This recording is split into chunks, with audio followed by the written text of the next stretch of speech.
বর্ধমান দুর্গাপুরে হারের পর দিলীপের মুখে কাঠিবাজি তত্ত্ব। রাজনীতিতে চক্রান্ত এবং কাঠিবাজি সবসময় থেকেছে। বাংলায় কমলো আসন, দলের একাংশকেই কি নিশানা দিলীপ ঘোষের? 2021 পর্যন্ত এগিয়েছে, বহু কর্মী শহীদ হয়েছেন, 18 সাংসদ এবং 77 বিধায়ক পেয়েছিল রাজ্য বিজেপি। ওখানেই গ্রোথ আটকে গিয়েছে। ভোটের শতাংশ একই আছে, গত 3 বছরে এগোতে পারেনি, এটা ভাবতে হবে। সবাই অনেক আশা করেছিলাম, কিন্তু সব কর্মীরা নামেননি। মন্তব্য বর্ধমান দুর্গাপুরের পরাজিত বিজেপি প্রার্থী দিলীপ ঘোষের।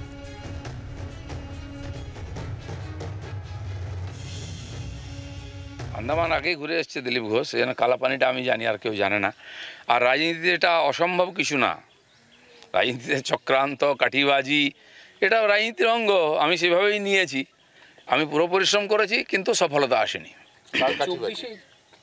রাজনীতিতে যা হয়, সবাই কাঠি নিয়ে ঘুরতে থাকে।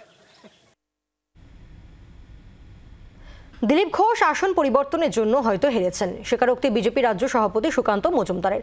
আসন বদল হলেও জিতে যাবেন বলে বিশ্বাস ছিল, কোনো কারণে তিনি হেরে গিয়েছেন, মন্তব্য সুকান্ত। দেখুন, দিলীপ দা আমাদের সিনিয়র লিডার, ওনার কেন্দ্র সত্যি চেঞ্জ করা হয়েছিল, তার ফলে হয়তো ওনার 50,000-এর মতো ভোটে মনে হয় উনি হেরে গেছেন। আমি এক্সপেক্ট করি না, আমি ভেবেছিলাম উনি যে ধরনের নেতা, যে কোনো সিট থেকে উনি জিতে আসবেন, এটা আমার ধারণা ছিল। এবং আমরা ওনাকে দেখেই রাজনীতিতে লড়াই করা শিখেছি, এই বিষয়ে কোনো অস্বীকার করার জায়গা নেই, এবং ওনাকে আমি যথেষ্ট সম্মান করি। তো উনি স্বাভাবিকভাবে ওনার দুঃখ বা কষ্ট হতেই পারে, এটা অস্বাভাবিক কিছু নয়। আমরা এই বিষয়ে পার্টিতে পরবর্তী সময় চিন্তা করব।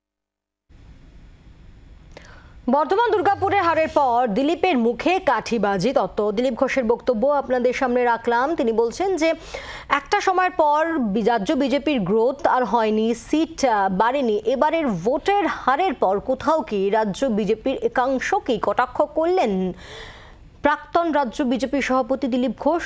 তা নিয়ে পাল্টা তৃণমূল কংগ্রেসের ঠিক কি কটাক্ষ? ফিরহাদ হাকিম পুরমন্ত্রী, তার বক্তব্য শুনব। দেখেন, দিলীপ দার দুঃখ আমি বুঝতে পারি। দলটা যারা 2-4 জন স্টাবলিশ করেছে, তার মধ্যে দিলীপ দা। যখন 2টো এমএলএ এলো, তখন দিলীপ দা। সেই দিলীপ দাকে আস্তে আস্তে কীভাবে সাইডলাইন করছে, কীভাবে তার জেতার সিটকে সরিয়ে দিল, এগুলো বুঝতে পারি তাদের দলের ব্যাপার। কিন্তু আমাদের খুব বেশি বলার নেই যে আর কে, যেহেতু ওদের দলের ব্যাপার। কিন্তু মানুষ হিসেবে খারাপ লাগে যে একটা লোক অনেক কিছু করলো, তাকে আস্তে করে সাইডলাইন করে দিল। বাংলার আওয়াজ, বাঙালির আবেগ, জি 24 ঘন্টা।